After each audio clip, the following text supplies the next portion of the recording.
enemies any longer, and that was a distinct improvement. A few years later, I looked back on that day and others like it, and I knew I couldn't sustain that kind of career forever. And I thought about how I could best continue to make an impact with my life, and I thought back to the original choice between photography and business, and I decided to try the road not taken. I knew I would need new tools and to learn to grow and new ways to travel that path, and so I applied to business school. I knew that as a career switcher, getting an MBA would be challenging. I mean, when I say I had no experience with Excel, it's really not an overstatement. I mean, my company, we actually kept our camera inventory in Word documents. So you have a sense I had some stuff I needed to learn. As I thought about what I needed to succeed, I knew I would need support.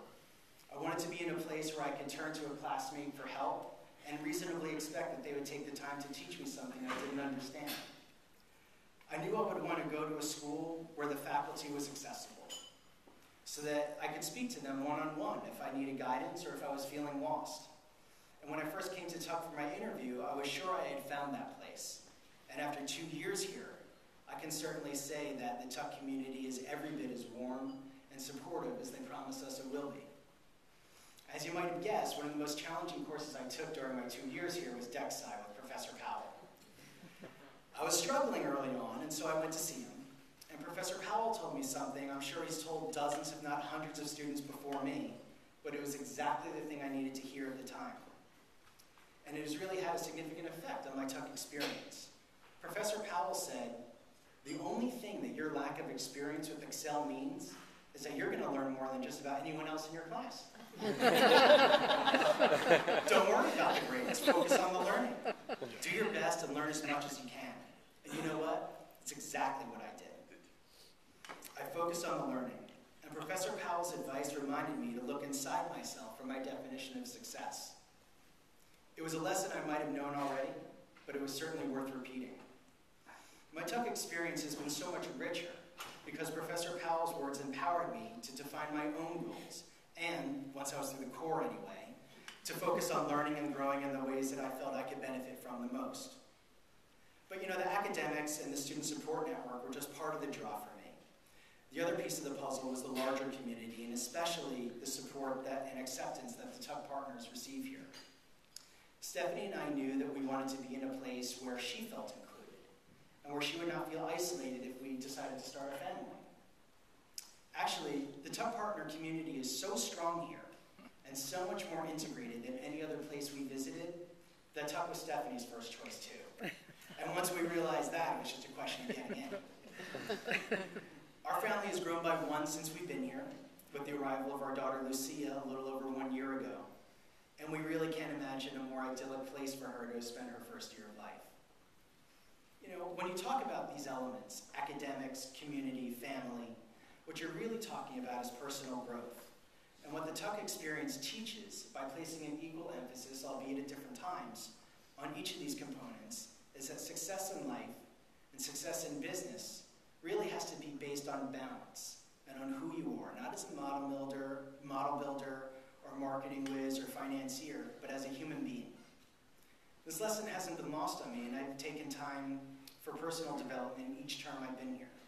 For example, this past winter, I worked on a project to derive leadership lessons from Abraham Lincoln, under the guidance of Professors Audi and McNulty and the Center for Leadership.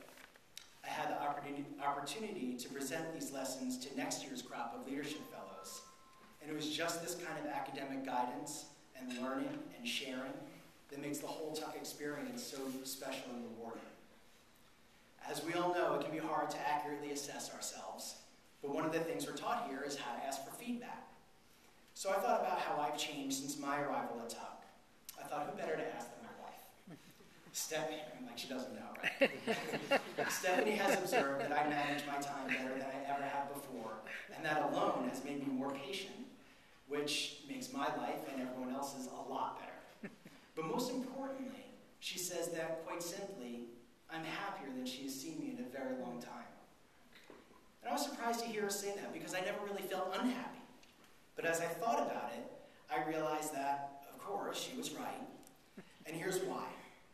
The core of who I am hasn't really changed. I still embrace the values with which I was raised, but what Tuck has done, and what a gift to receive, is to have empowered me to more fully manifest the self I am capable of being.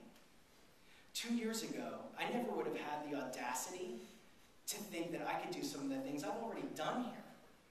Tuck has given me a glimpse of what I may be capable of achieving, and the courage to dream bigger than I ever would have dared before. I have a sense of how much work and continued development it will take to continue down this path, but Tuck has given me the tools to get there. But you know, it's never only been about me, it's also about how I can make this country and our planet a little bit better, so that my kids and all of our kids have the freedom to pursue their own dreams.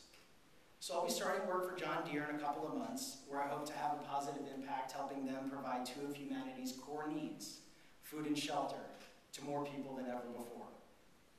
It's been quite a ride so far, and when I look to see where my family is today, it still astonishes me. But I know this new journey is just beginning, and it's not time to hit cruise control just yet. As my grandmother used to say, there's always going to be someone smarter, thinner, and better looking than you out there. In other words, don't get too cocky, wise guy. I know that with the privilege and honor of having attended Tuck for the past 2 years comes a tremendous obligation, not just to the school, but to society at large. Can I repay it? You know, I don't know, but I don't intend to slack along the way. Thank you for listening and for your continued service to this great institution, this beautiful extended family